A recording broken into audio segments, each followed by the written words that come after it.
Yeah, see, I live playing a little bit longer tonight. Yeah. So get some of that bass in there. You like that bass, yeah. Yes, sir. That's pretty nice. What's going on, everybody?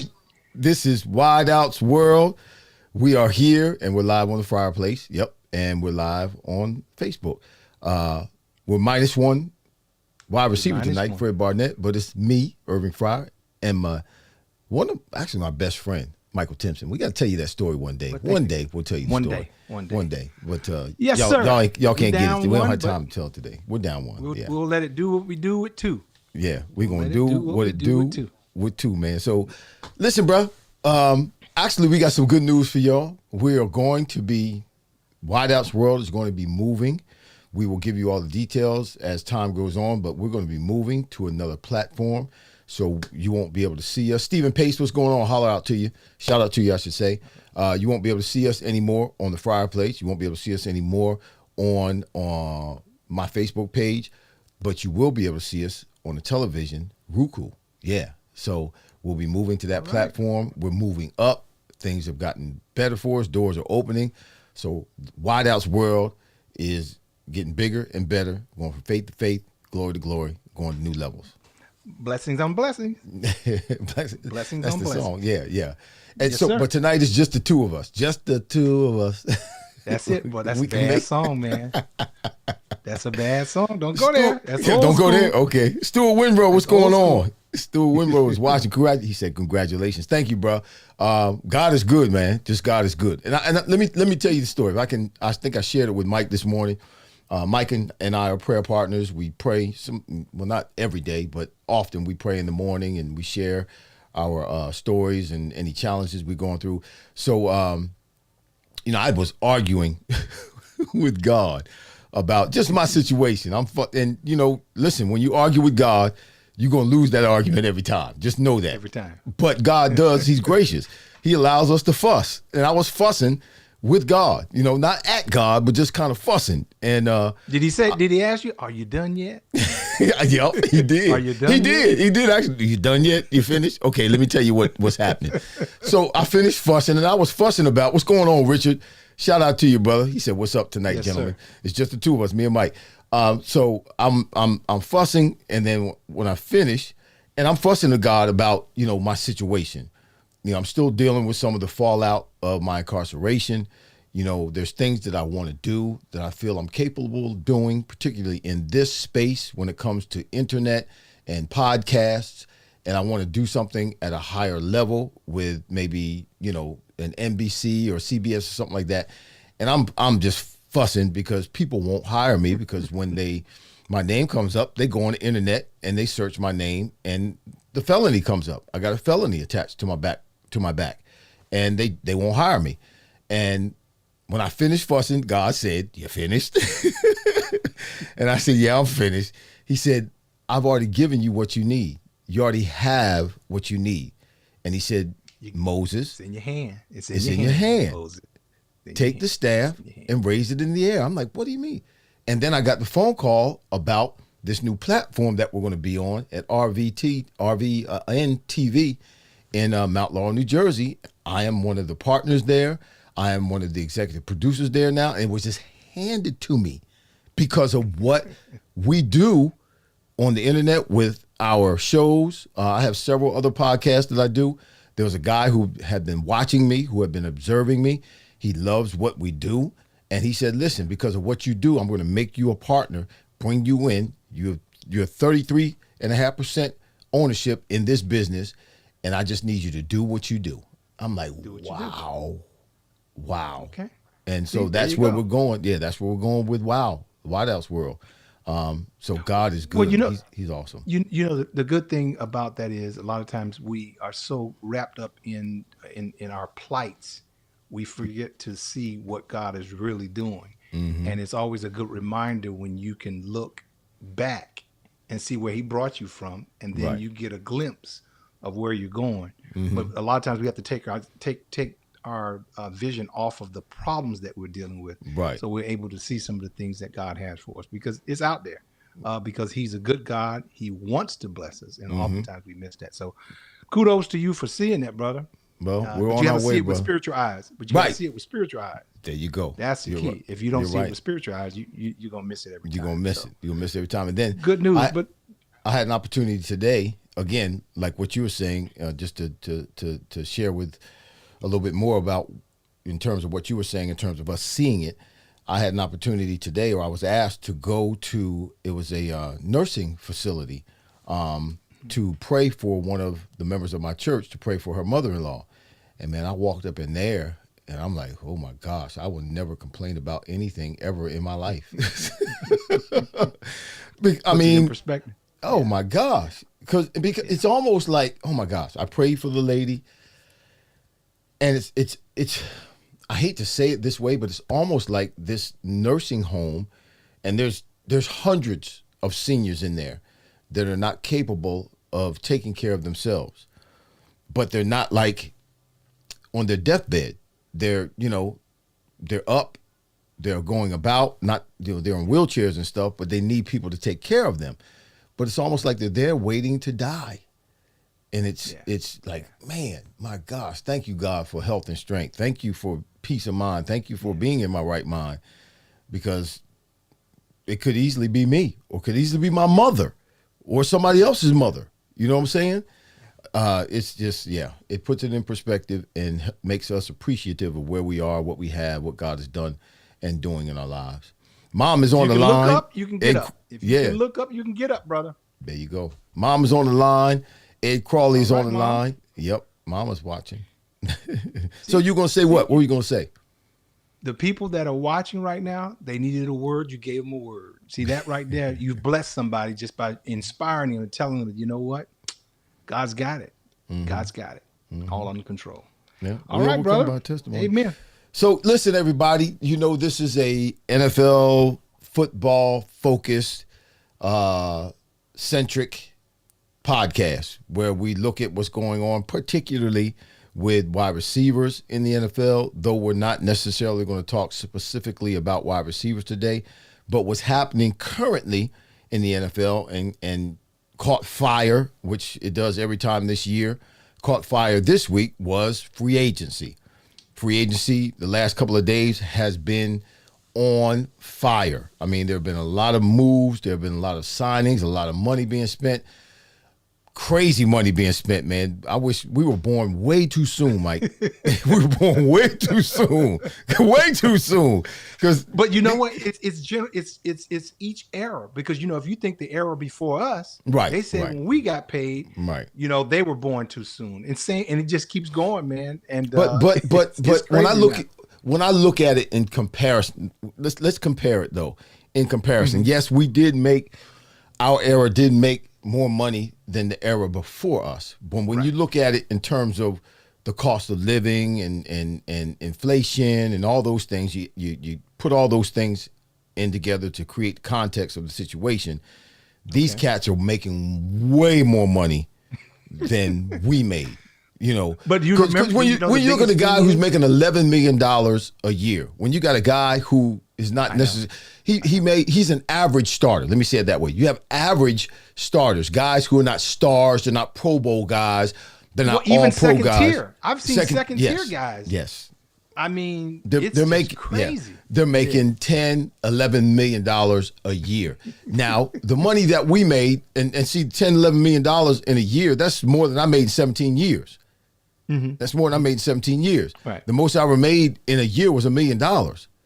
So when you look at that, was huge back then. Yeah, it was big back then. It was the going rate for starting so-called upperclassmen in that particular, whether it was receivers or that particular position. But when you talk about $11 million a year, you're talking about $250 million contracts over 5 years, $25 million a year, $50 million a year. That's way more than what we were making. That's the kind of money that you really got to be stupid to blow. But you know what? You know what the biggest thing now is that wasn't apparent then. I mean, we're talking 25, 30 years ago. Mm-hmm. TV contracts. The Well, TV contracts have just blown things right. out of the water, man. That's I mean, the it's difference. just crazy. Yeah. And it's only going to continue to grow as the game grows. Mm-hmm. I don't see it slowing down anytime soon. No, it's not slowing down. You know? And it's trickled down, I should say, it's trickled down to the college level now that they have the NIL. You know, you got college players making millions of dollars a year, which is yeah. What was that? Yeah. You got college players thinking about, okay, I'm gonna stay an extra year in college, instead of going and making myself eligible for the draft, the NFL draft, my junior year, because you have a lot of juniors coming out. I'm gonna stay another year and make another $5-6 million here at my college. What did I tell you? I had that little $700 Pell Grant. I thought I was rich. When I got my $700 Pell Grant, I thought I was rich, Irv. I'm telling you. Well, I was doing a little bit better than that in college. Of course you were in Nebraska. I can't say exactly what it was, but yes, I thought I was rich too. But listen, when I left the house that we were in, the room that I had as a senior in high school, I promise you, all that could fit in the room that I lived in by the time I was a senior was my bed, a dresser, and just a space for me to when I woke up to turn around, put my feet on the floor. That's the size of the room I was in, bro. And I didn't have a door. Look, I didn't have a door. I had a curtain on a string to be my door. That was my door. Tell the truth. You had beads. You remember you had the beads? I didn't have no beads. You had beads. No, I had a blanket. It was not even a curtain. It was a blanket. It's close. Strung over a string. That was my door. It wasn't even a door. And so when I went to college and I went into the dorm room, Doc, that was a move up for me, man. I thought I was living. I was like, "Whoa, this is nice." Yeah, it's nice. It's nice. Wow. Yeah, so good old times. Good gracious, man. I was appreciative of that. But yeah, the money they make these days is it's way more in comparison in terms of the generation before us and then us. You know, there was an increase between us and them, but the increase now, man, is just out of control. Out of control. Yeah. So we're going to talk about today, everybody. We're going to talk about, you know, the free agency, what we think was a surprise, what we think was the best, what we think was a bust in terms of maybe a trade. Well, maybe I don't know if Mike has a bust, but I got a bust. I'm like, this is stupid that they would even do this. So what's your best trade that you saw that happened take place this week? Well, you know, I guess part of me is picking this because it's sentimental to me. In a sense. It's Saquon Barkley, a Penn State guy. Okay. So I got to go there first. Yep. Him coming home to Philadelphia. Yep. I know that makes you smile. Yes, it does. We have some Philadelphians that'll make them smile as well. It'll give me a chance to legitimately pull for him now that a Penn State is there. But here's the thing that I had that number one, my issue was with the Giants because the Giants let him go. That's how dumb they are. But remember, they gave him beef last year. There was a little bit of a holdout last year because they wanted to tag him with the franchise tag and didn't want to pay him last year. You know, they went through all that negativity about, you know, the league and what they were doing in terms of running backs. But that's my point, though. They let him go. Mm-hmm. That's how idiotic they are. They let him go. And so here's the other one. What's the other gentleman? Who? What gentleman? Look on your notes. Hold on.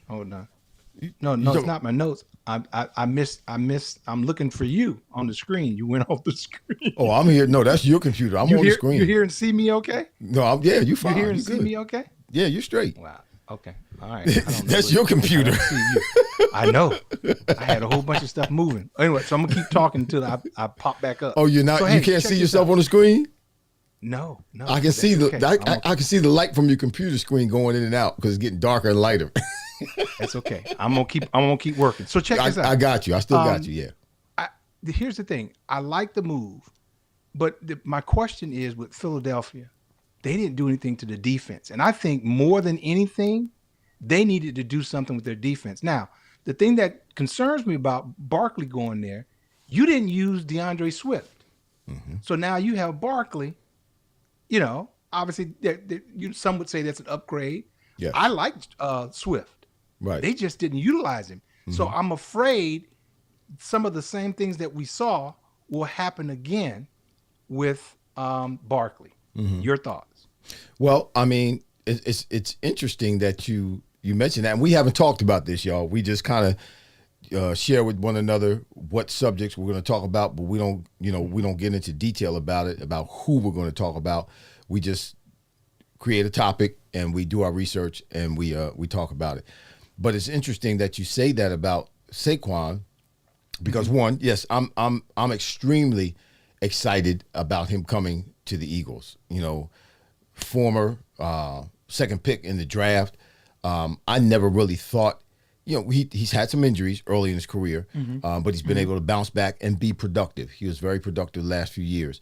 And I think he's one of the better running backs in the league. Is he a better running back than Swift when it comes to actually running the ball and being elusive? He compares with Swift, but I think he's a better back than Swift. One, he's a little bit bigger. Number two, what he's going to bring and add to this offense for the Eagles is pass protection. And that's a back has to be able to do that. A running back has to be able to step up and block linebackers, fill those holes and stone those linebackers and keep them off the quarterback when it's his opportunity to do that, when he's not leaking out of the backfield. And Saquon Barkley does that. Swift didn't do that very well last year. Also, to your point about the Eagles not running the ball like they should have, particularly the latter part of the season with Swift, they got away from the run. And when you look at what happened with the Eagles last year, particularly early on in the season, Swift was running that rock. He was getting having big games, 100 plus yards, 3 or 4 games, and then they just started going downhill. I don't think that's going to happen with, of course, they got a new offensive coordinator, but I don't think that's going to happen with the Eagles this year. One, because they got Saquon Barkley. They're not going to forget about, we got Saquon Barkley in the backfield. We can't get away from the run game. Why? Because we got Saquon Barkley in the backfield. So, and then you look at, they got away from the RPOs last year for whatever reason. People are saying that it's probably because Jalen Hurts was hurt. They didn't want him to run the ball as frequently as he had been the year before. So, okay, that's understandable. But can you imagine Saquon Barkley in RPOs, run pass option? I didn't have a problem what with that's Swift. going to do to a defense? But I didn't have a problem with Swift doing it.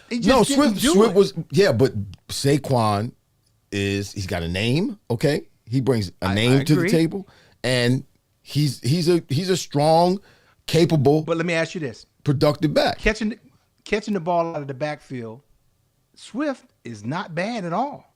Catching the ball out of the backfield. No, Swift is not. No, in the passing game. Listen, in my opinion. And when you look at the numbers, Swift actually ended up with less money than Barkley. And that was the concern here in Philadelphia, was that they were going to have to pay Swift a certain amount of money that they didn't want to pay him, or that they thought would be too much money. So Swift ended up getting less money than Barkley. They paid Barkley more money than Swift. So, I mean, I think I do believe, like you, it's a blockbuster deal when they were able to get him from the Giants, because he's not done. He's still, 27 years old? He's not done as a back. Yes, he's got some stuff on my wife says, this is Sister Fryar, y'all, Serena Fryar. She says, I believe the Giants organization knows something about his injuries that they're not telling. They have him up. They gave him up too easy. There you go. Yeah. But again, this started last year with him and the Giants. They were being, they were trying to be rough with him and be,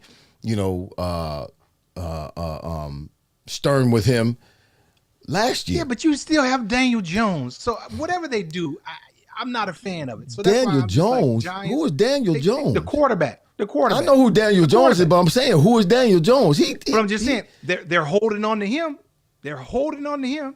Well, because they gave him a new contract, yeah, and they believe in him. They believe he's the answer. He's the Messiah to their organization. Yeah. That proves my point. But go ahead.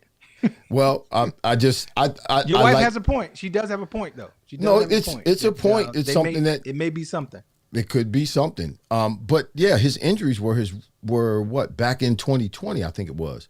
And he came back from it. MCL and ACL, and he hasn't been injured. I mean, he missed a couple of games, 3 games, I think it was, this past season because of it. Yeah, it was a twisted ankle, just an ankle injury. Yeah. And you know how that can be. Right. That's not anything major. You tweak your ankle, and he's a running back, and he's a powerful running back. He runs hard. So, Michelle Cephas, what's going on? Shout out to you. Richard Melton is in the house. He said, come on, man. The Eagles had several great running backs for several years in a row. Sirianni is the issue offensively. But you know what? I even went back further. They had another Penn State guy, Miles Sanders. Miles Sanders was there. Yeah. And he's no longer there, obviously. So they've gone through some backs, like Richard said, and it's not seeming to work. I don't know why. So this will be interesting to see. I'm happy for him. He's back home. We'll see. Well, this past year, if I may, this past year, the whole offense, everybody's questioning Jalen Hurts now. They're questioning, the camaraderie. They're questioning, now that Kelsey is gone. So everybody was in question last year, particularly in the latter part of the season when they lost 5 out of the last 6 games, and they lost them in an embarrassing way. And there was nothing wrong. Everybody was in place offensively. Right. So they kind of just They were discombobulated. You didn't do anything to the defense. What's the problem with the defense? Well, Fix the defense. Well, they working didn't address the defense. They got a linebacker. They're working on it? Yeah, they got a linebacker from the Jets. And then they've also gotten C.J. Gardner back from the Lions. He was there 2 years ago when they went to the Super Bowl. They just re-signed him. He's a safety. Okay. He's a safety. And he's a hybrid guy. He can play safety. He can play corner. He can play slot. But he was a big part of that defense the year they went to the Super Bowl, and they lost obviously against Kansas City. But C.J. Gardner-Johnson was just re-signed from the Lions. So they've added 2 pieces defensively: a linebacker from the Jets and C.J. Gardner-Johnson. So they're working on defense. I just think they saw this as a great opportunity because they did have to replace Swift. Swift was going off. He signed with the Bears, so they did have to replace him. Okay. So, but I agree with you that it was a big. I mean, that's the one that's been touted the most, and the Eagles are making the most moves out of anybody. Dallas hasn't signed anybody in free agents. Dallas hasn't made a move at all. They haven't signed anybody in free agency as of yet, and the first 2-3 days of free agency are the biggest days. But the thing about them is they feel they have things in place. I don't know how, because you let Pollard go, and you don't have no running backs, but yet and still you think you have things in place. That organization is crazy too. So crazy is a big bug. So who was your surprise? Let me say Bryce Huff was the linebacker that the Eagles have signed. Okay. So let me say this about, and I need to say this because I really didn't like when I heard this. So Tiki Barber, did you hear what Tiki Barber said? Well, you're dead to me. He's talking about Saquon Barkley going to the Eagles. You're dead to me. Right.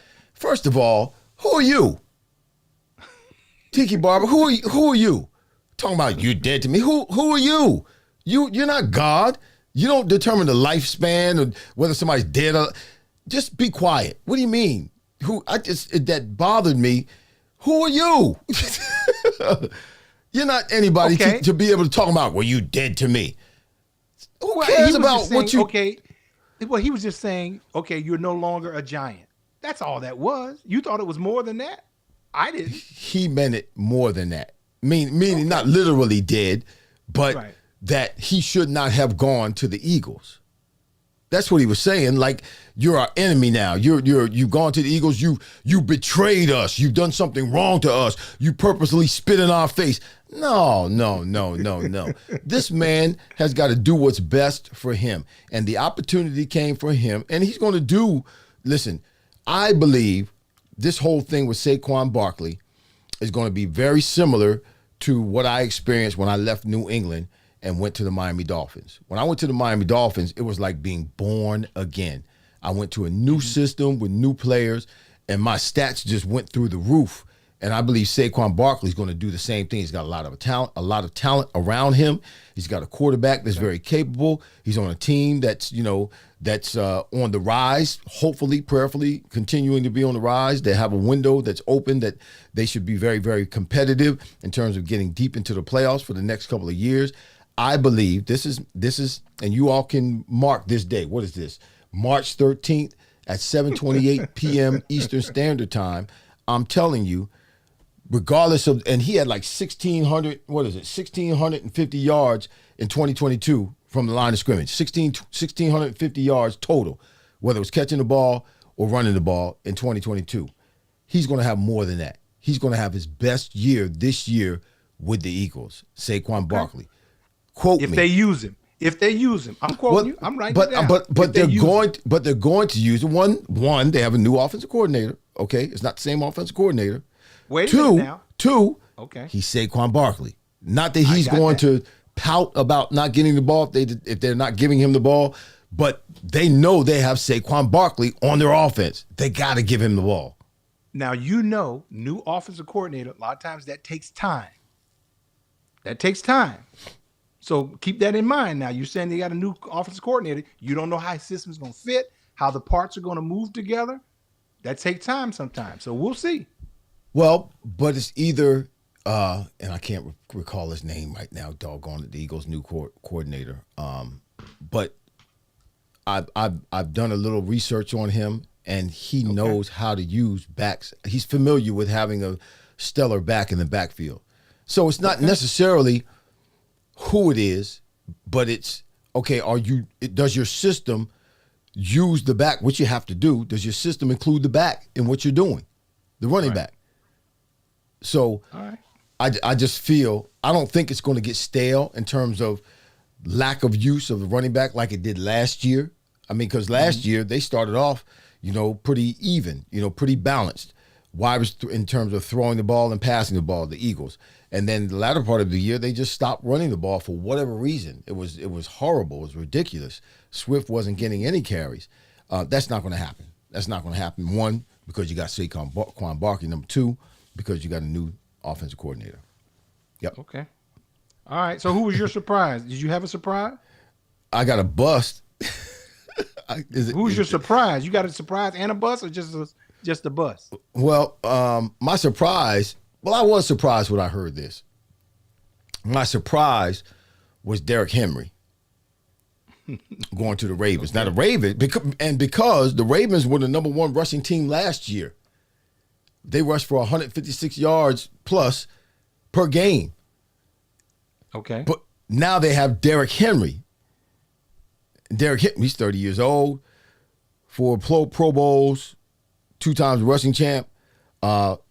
Kansas City did stop the Ravens' running game last year in the playoffs. Kellen Moore is the offensive coordinator for the Eagles. Yeah. Mm-hmm. Yeah. Lamar Jackson, the last 3 years, has led the Ravens in rushing, which should not be. Thank you. Yeah, the quarterback shouldn't lead you in rushing. So they've got a rusher now in Derrick Henry. They're paying him $16 million, $9 million guaranteed. The Ravens were first in rushing in 2023 with 156.65 yards and fourth in TDs with 26 TDs, but they struggle running the ball outside of Lamar Jackson. So Dickerson's been first or second in rushing yards 4 of the last 5 years. 4 of the last 5 seasons, he's been the first or second in rushing yards. And yeah, he's 30 years old, but he's still going, man. He's got 90 rushing TDs. That's 19 more than anybody else in the league. So he's a weapon that they need. And because of his size and his physicality, when you get particularly later in the game, or you get later in the season, guys start making business decisions as to whether or not they're going to go in there and stick their head in there trying to bring him down. And like I said, he's not slowing down. So now this offense that struggled a little bit in terms of rushing the ball, even though they were number one rushing the ball, that was because of Lamar Jackson, the quarterback. And you don't necessarily want that. You don't want that. Right. Now they have a legitimate rusher that's going to take some of the pressure off Lamar and allow them to do a little bit more in terms of that offense, in terms of throwing the ball and play action and all those kinds of things. Okay, now, good pick. I'm not crazy about it. Mm-hmm. Like some people say, it wasn't sexy. Now, let me tell you why. What wasn't sexy about it? Why wasn't it sexy? I'm gonna tell you why it was because he's a ground and pound back. Of course, yeah. I'm not taking anything away from him. I just don't think with Lamar he fits the best. Here's why. If you think of Lamar is a creator with regards to him, what he does offensively. Right. I would like a more fluid back that can get out into the pass game and make himself a threat that way. I don't see that with Derrick Henry. No, now, he's not going to catch the ball out of the backfield. Exactly. So here's what happens. Now he's going to be taken out on third down, as opposed to, let's think Christian McCaffrey. Let's think that kind of back. I just think that type of back fits best with Lamar and his skill set. That's just for me. I like it, ground and pound and that kind of thing. Right. I got all of that. But in terms of the dynamics of what Lamar brings to the table, I think a back like a DeAndre Swift would fit better there for me. That's my take. Well, when you look at what happened, if I remember correctly, in that AFC Championship against this past season against the Kansas City Chiefs, there were times in that game when they needed to get a yard or 2 or 3 in crucial situations. They needed that back to stick his head in there and grind and pound the ball out, and they couldn't do it. Kansas City was very successful stopping the run, particularly in those kinds of short yardage situations. Yeah, Derrick Henry gives you that. And yes, I agree with you 100%. He's not that big, not that fluid, swift, smooth kind of back that is very poetic when you're watching them. But he brings another dynamic to an offense that's already explosive. Lamar Jackson. On first and second down. Okay, but Lamar Jackson makes his money with his legs on broken pass plays. Lamar Jackson is not doing what he does on first and second down. He's doing most of what he does on third down. When a pass play is not successful and there's open space and he uses his legs to get a first down. And that's why he's leading the team in rushing, and that's why they're rated number 1. It's because of that. Think about if he had a back that he could dump the ball off and that can run routes. Now he doesn't have to do that. Saves him they're not going to have Derrick Henry running routes. He surely ain't going to be running routes, but he's capable. He is capable of catching the ball out in the flat. And when you give him the ball out in the flat and it's him and a DB, I put my money on Derrick Henry every time. So I'm sure they're going to work. They're going to work something in where, well, again, a back has got to be able to help with the blitz. Derrick Henry can do that. Agreed. All right? He's capable of doing that. Can he catch the ball at a high level? He hasn't done that. Catch the ball at a high level out of the backfield. Is he capable of doing that? I've seen him do it. A swing route is a lot different. A swing route is a lot different than a seam route. Yeah. And that's coaching. That's coaching. Can he be coached up? Yeah, I believe he can be coached up. I was coached up at the age of, 9 years old. I was 27, 28 when I went to Miami.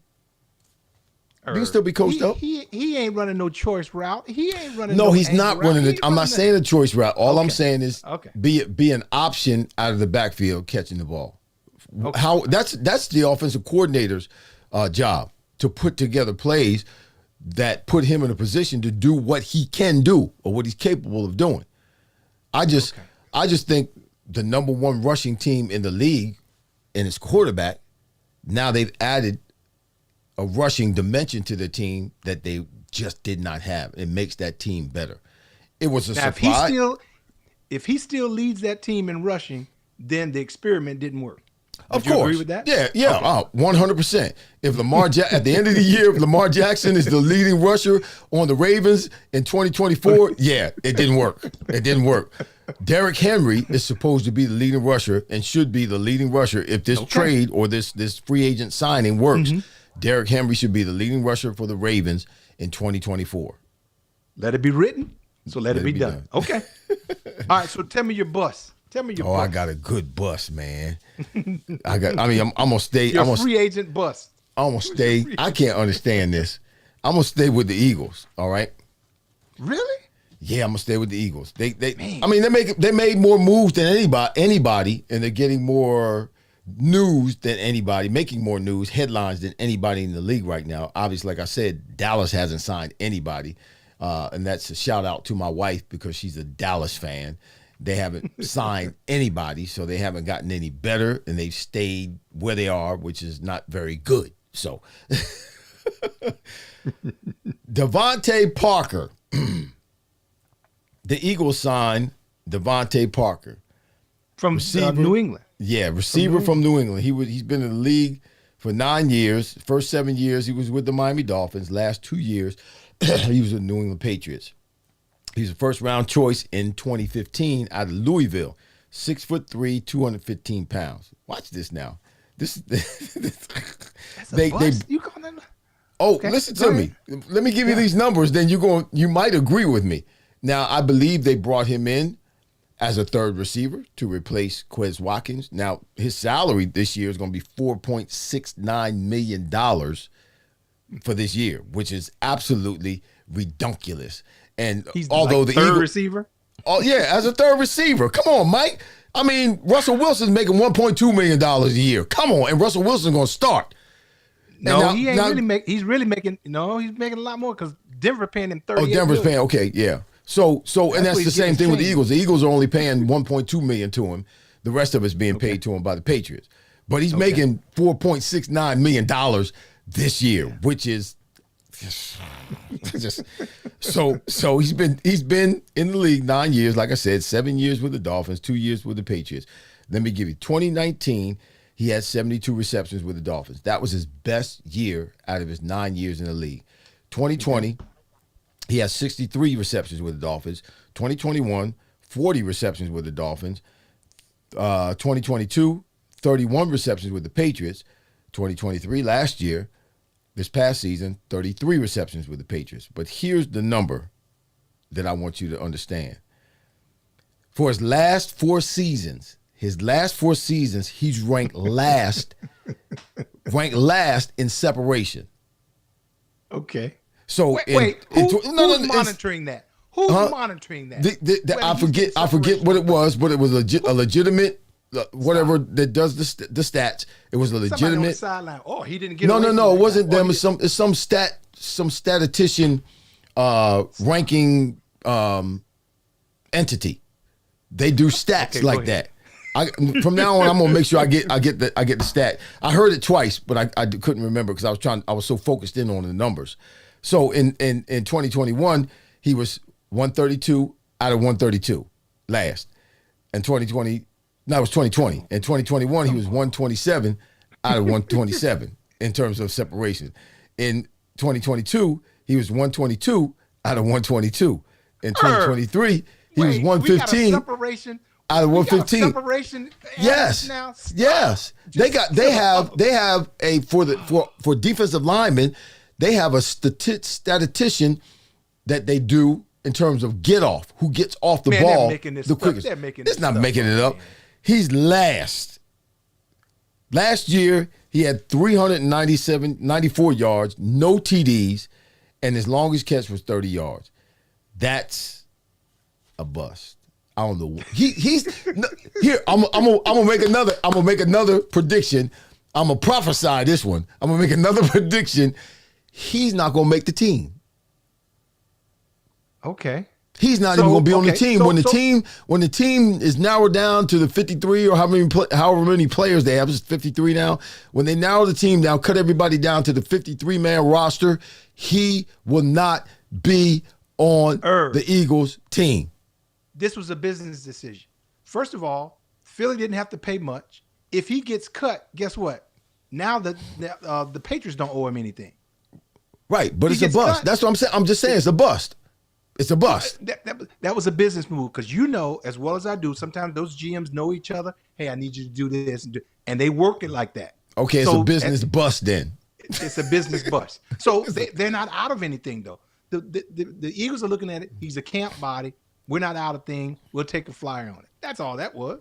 He will not be on the team. You might be right. I'm right. I know I'm right. I know I'm right. Doggone it. I know I'm right. So hey, let's. I don't have a bust. You don't have a bust? Well, listen. Do you agree that he's a bust? Do you agree that he's a bust? No. Well, first I got a little problem with the statistician that does the separation. I mean, who measures that? I'm going to give you the entity from now on. I'm not going to mention any of that kind of stuff anymore without remembering what the entity is. But there was a legitimate entity. It was. Manny Day is in the house. Eric Teal, what's going on? Shout out to you. Thanks for watching today. Michelle Cephas, thanks for watching. Ed Crawley. Appreciate you all. Serena Fryer is in the house. Cowboys waiting for good leftovers. We have to stay in budget. See, you know the problem with the Cowboys? That doggone Jerry Jones is up there pulling the doggone strings. That's the problem. That's the problem with them. Well, that's the problem. Yeah, they're waiting for leftovers. That's the problem. He won't let the people that's working work. Can you see the comment down the bottom there, Mike? I see it. She says, "Stay in budget." Well, that's right, because they got those high priced guys that they get trying to pay. They got to pay. They got to pay some people. They better get some people that can play, not just pay. Well, so here's the thing here's one that was surprising to me, and I want to get to Kirk Cousins too, because you know how I feel about Kirk Cousins. He's down in Atlanta, isn't he? Kirk Cousins went to Atlanta and got paid again. So again. Before I get to Kirk Cousins. Here's what's surprising to me. The Browns have not re-signed Joe Flacco, and then they go out and get Jameis Winston. Yeah, that's just ridiculous. What is that? Really? Falco was balling. I mean, exactly. Mind you that he failed, in his last game, and he did. But listen, he was chunking. Years old. He came in there. He was chunking that ball. He took that team to another level. And I'm going to take him year after year before I take Winston. But they did that. I'm like, you got to be kidding me. So anyway, if there's a bust, that was a bust. That's a bust, yeah.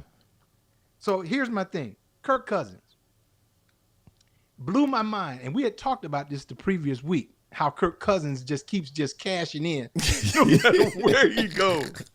So Kirk Cousins does this deal and $180 million for a 4-year deal. Now, here's the catch though. He got $100 million guaranteed and coming off a broke Achilles. How do you do that? How do you do that? His agent must be worth gold. His agent, he had a bad agent, man. I'm telling you. I saw it online. Who's your agent? This agent is doing it, man. And it just blew my mind. But you know what, Mike? This guy continues. That's because of the position that he plays. I mean, that's what quarterbacks are. I mean, look at Gardner Minshew. He signed with the Raiders. He went to Yeah. I mean, they're paying. Quarterbacks are getting paid. That's what's happening today. I mean, when you look, let's go but to the top. $100 million guaranteed coming off a jacked up Achilles. Make him prove himself first. I think Kirk Cousins is a good quarterback. No question about it. He's a good quarterback, but he's not a great quarterback. No. I think Kirk Cousins is an average quarterback in the NFL. He's in the middle. He's not in the upper echelon. Top 10. He's not top 10. No, he's not top 10. No, he's not top 10. He's like, I would have him 15, 12, 16 in there somewhere. Right in the middle. I just didn't understand how they don't make him prove it before he. So anyway. But quarterbacks, that's what quarterbacks getting paid. When you look at the position of quarterback in football today, it's said that a college today, now that they have the NIL, a college team, if they're going to get an average quarterback to come out of high school and play for their college team, they're going to have to offer him through NIL at least $2 million. What? An average quarterback coming out of high school, going into college, is getting through NIL an average of $2 million a year. That's crazy. Yeah, it's crazy. Yes, it's crazy. but that's what is happening right now, particularly in football. That's what's And happening. that's why it's so much pressure on these rookie quarterbacks to play right away Right. in Right. the NFL. Yeah. Because there's so much put on them that they're expected to come day one and just take the team on their shoulder. And that's unfair to them. That's Right. unfair. Right. Well, there's no time for them to develop. I mean, when you look at let's look at Brett Favre and Aaron Rodgers. You know, Aaron Rodgers had a few years up underneath Brett Favre. Right. You look at Joe Montana and Steve Young. Steve Young had a few years up underneath Joe Montana. And then Steve Young stepped in when Joe Montana was gone and came in and was a Hall of Fame, same as Aaron Rodgers, Hall of Fame quarterback. So they don't give them time like they used to sit and develop, to learn. Right. So that when they do enter into the game and now it's on their shoulders to run the team, that they're capable. Okay. So now let's go to a veteran. What do you think about Russell Wilson? Russell Wilson goes to Pittsburgh. Okay. Now, he goes to Pittsburgh. They sign him for like 1.2 million. And Denver still has him on the hook. They're going to pay him still 37.8 or $38 million. Serve Denver right. What a deal. That's a great deal. Again, didn't cost him anything. Right. Do you think he is capable of upseating Pinkett, whatever his name is, as a quarterback for the Pittsburgh Steelers? I think it's a great move.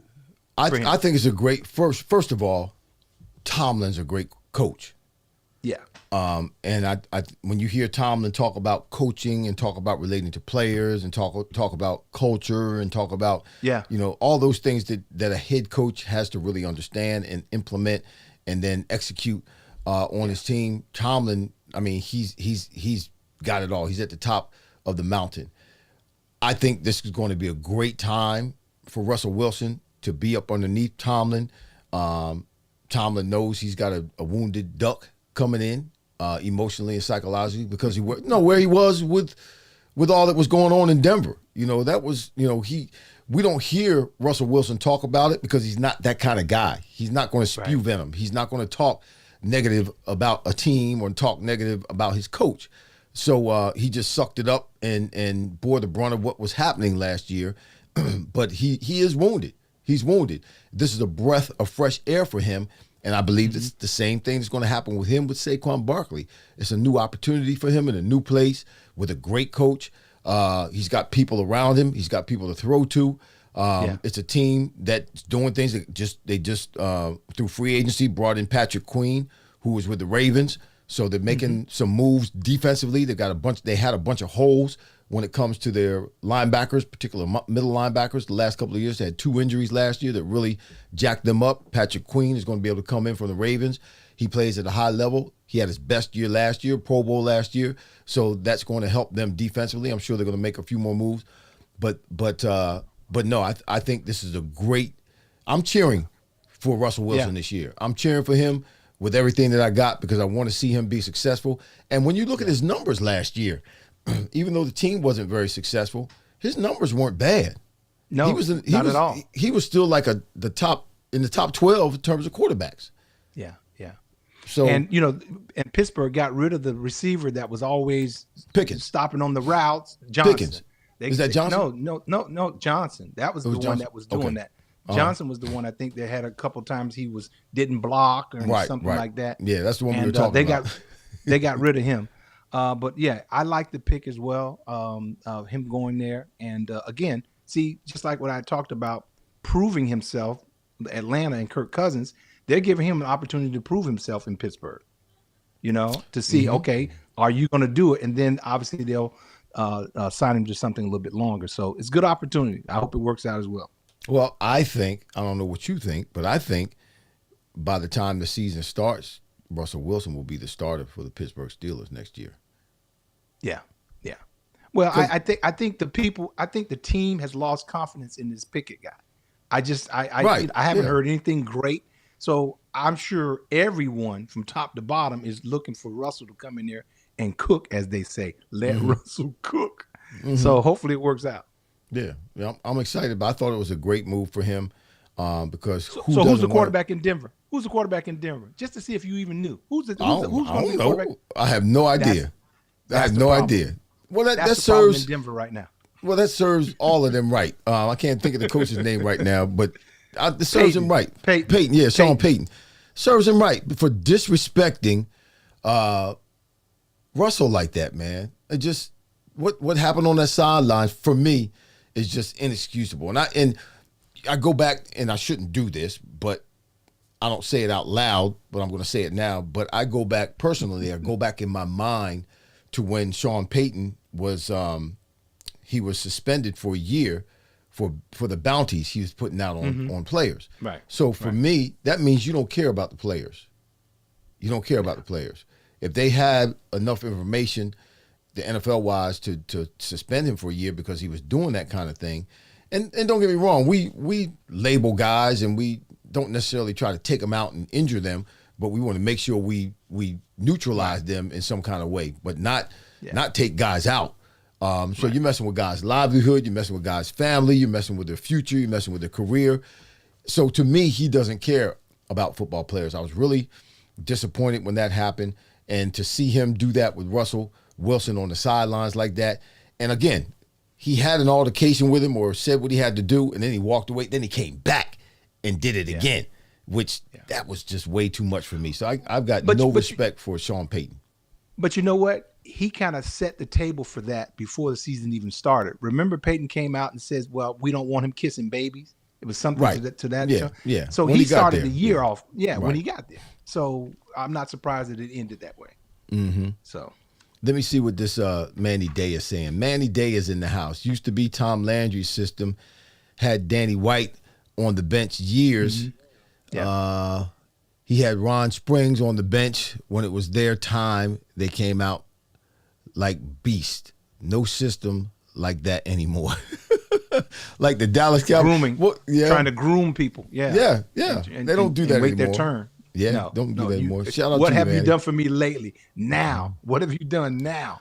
But I believe that's what teams are doing now. They're trying to stay young, you know, particularly like with a lot of these rookies that come in. They try to make sure they get the most out of them while they're still in the rookie contract before they sign that big contract. Now, if they're one of the franchise players, they'll keep them on the team. But if they haven't really produced that much, they try to get rid of them before they have to sign them to that second contract.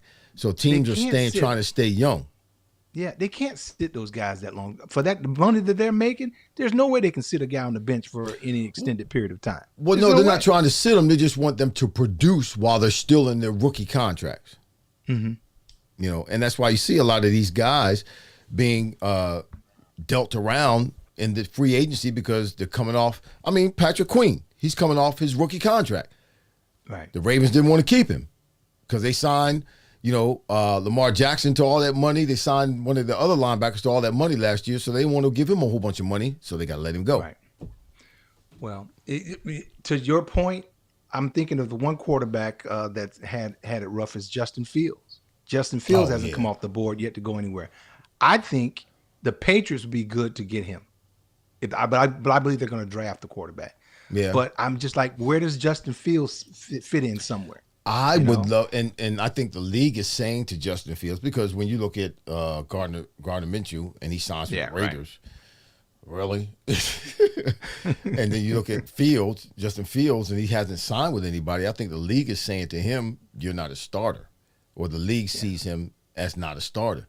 Okay, so if he's not a starter, if that be the case, and I think he's a talented kid, I just think, unfortunately, he's a kid. He's a kid. Well, give him another. He hasn't produced yet. Well, they're all kids. He needs time. They're all kids. Okay. But he was just in the wrong place and not getting the right coaching. It wasn't a good team. Too much fell on his shoulders because he didn't have any help, and he wasn't on a good team. I mean, he just wasn't. That's what I'm saying. Let me ask you this: you take him and you take him and you insert him on the Eagles team as a quarterback. He's got Devontae Smith. AJ Brown. He's got Saquon Barkley. Yeah, he got Dallas Goedert. He's going to produce because he's got help. He's got talent around him. This is what I think. They should bring him here, Philadelphia, as the backup quarterback. Because if something happens to Jalen, you miss a beat, but you don't miss a beat in terms of your offensive scheme. because he can do the same things that Jalen does. Now, Marcus Mariota was the quarterback last year when Jalen went down for a game or two. Guess what? He can't do what Jalen does. You got to change now you got to change your offense around a little bit. That's true. To suit what Marcus Mariota can do. If you bring Justin Fields in here, guess what? We don't miss a beat. We can still run the same offensive scheme that we put together for this particular team if Jalen happens to go down. Because he's the same type of quarterback. Matter of fact, he runs faster than Jalen. So he's the same type of quarterback that can do the same things. And so I think it would be a great get for the Eagles if they brought him in here and made. Now, people are talking about, well, don't bring him in because I don't understand this. Don't bring him in because that's going to make Jalen feel as though, his position is being threatened. Like, what? Get out of here. What do you mean? What are you talking about? Everybody's position. You're only an injury away from being replaced. Yeah. Coaches always say, we're all temporary. Yeah. I thought it was about winning and doing what's best for the team. You have to, in the league today, and this is not the case on most teams, you have to have a capable backup quarterback. You have to. Why? Because there's so many injuries that take place. Very rarely does a quarterback play all 17 games. Popping their Achilles left and right. Yep. So you got to have a capable second quarterback or backup quarterback that can come in and win 3 or 4 games if they have to. It's so important. But there's such a big drop-off between a lot of positions in the league right now. There's such a big drop-off in talent between the starter and the backup because of money. They're paying the starters so much money, they can't afford to have quality backups. So there's a big drop-off if somebody who's a starter goes out, and that's particularly at the quarterback position. But they bring a Justin Fields in here, yeah. I think that would set it off. I really do. Well, they Minnesota signed Sam Darnold. So you mean you tell me Justin Fields can't get a look? Yeah. Sam Darnold. Minnesota signed Sam Darnold after having. Yeah, so I'm just like, really? After having Kirk Cousins, they think Darnold's going to come in there and take the place of Kirk Cousins? For real? Yeah. No, did they sign Darnold as the starter or as the backup? I don't know that much. Do you know what the contract value was? No, sir. Yeah, I saw that he signed. I kind of just went somewhere else after I saw it. I'm just like, oh gosh, and I moved to something else because I just couldn't believe it. So. Sam Darnold, for real? Is he? Did he play last year? He was out the league. Yeah, that's what I was going to ask. That's where I was going to go. Was he in the league last year? Did he play last year? Hey, I didn't go that far, so there it is. And Jameson, so that's it, man. Jameson, I'm like, good stuff. Yeah, that's just ridiculous. So I'm sure we'll have more to report next week to talk about. But yeah, you guys. Here's what I want you to do, and we're not going to move over to RVN TV without letting you know, but we will give you all the details on where and how to find us on our new location when we decide to move. It'll be in the next month or so. We'll only be here at the Fryar Place and on Facebook for the next 2-3 weeks maybe. After that, just keep coming back, and we'll let you know. Yeah. Keep coming back, y'all. And we'll let you know. And we're gonna post. We're gonna post and let everybody know where we're moving to. But we're moving up. We got an opportunity to become national, worldwide. Yeah, to the east side, and to the deluxe apartment, wide out world. So we're gonna be all across the world on Roku. It's Roku, right? That's how you say it. Roku. Yes, sir. Right? You said Roku. We'll be on Roku. Not Roku. Not Roku. Roku. Yeah. So we're -1. It's just the two of us. That's it for tonight. That was our analysis on what's happening in free agency. I guess as we get closer to the draft, obviously we'll give you more information on what we believe are the quality draft picks, particularly at the wide receiver position, because we are wideouts and we know what's going on at that position, whether y'all believe us or not. It doesn't matter. We're still going to give you our opinion. Whether you believe us or not. Well, you believe us or not, we're still going to give you our opinion because we have an opinion. Yep. And you give us your opinion. We value your opinion as well. Fields will cost draft picks. That's what Stu Winrow says. He might, but we got a bunch of draft. We could possibly have I mean, I think we had 3 picks in the first 2 rounds. But we got late round picks. They're not we got late round. anything. Yeah. And he'll cost draft picks, but I think, Stu, Fields will be worth it. I really do. When you look at what happens to teams when the starting quarterback goes, okay, look at the Jets. What happened when Aaron Rodgers went down? Yeah. They were done for the season. Yeah. Before Aaron Rodgers went down last year, they were being touted to go to the Super Bowl, to be a Super Bowl favorite last year. And as soon as Aaron Rodgers went down, what happened to that team? No, you make a good point in terms of the skill set and not having to change what you do offensively. That's a good move. It's a perfect move. It's a perfect match. That's what he does. Yeah. They're almost, they're almost clones of each other. So, but you know what? To your point, you mentioned the Jets. You know who they picked up? And this guy, he's been in the league 14 years doing this. Tyrod Taylor. Tyrod Taylor just moved right on over to back up Aaron Rodgers. Mm-hmm. Same kind of guy that can run around and make some things happen. Right. But he was already there. Yeah. He played in the same stadium, so he's like, hey, same stadium. Yep. But that's but again, a guy like that can come in and back up a Jalen Hurts. Why? Because he has the same skill set, and you can run the same offense with him. So when something like that happens, a quarterback goes down, and you've put together a game plan for the team that you're playing on that particular Sunday or Monday or Thursday or whatever it is that particular day. Now your quarterback goes out. The backup quarterback comes in. You got to change everything if he's not capable of doing some of the same things that your starting quarterback is capable of doing. Now you're screwed. Yeah, you're really limited to a box full of plays. Mm-hmm. So, I just think Justin Fields will be great here in Philadelphia. For one, it will give him an opportunity to get coached up a little bit. It'll give him opportunity because if he stays in the situation that he's in now, he'll be ruined. He'll be ruined. He'll never, ever reach his potential because there's been too much pressure on him. He's been unsuccessful. He hasn't been coached up. He's going to mess around and get hurt.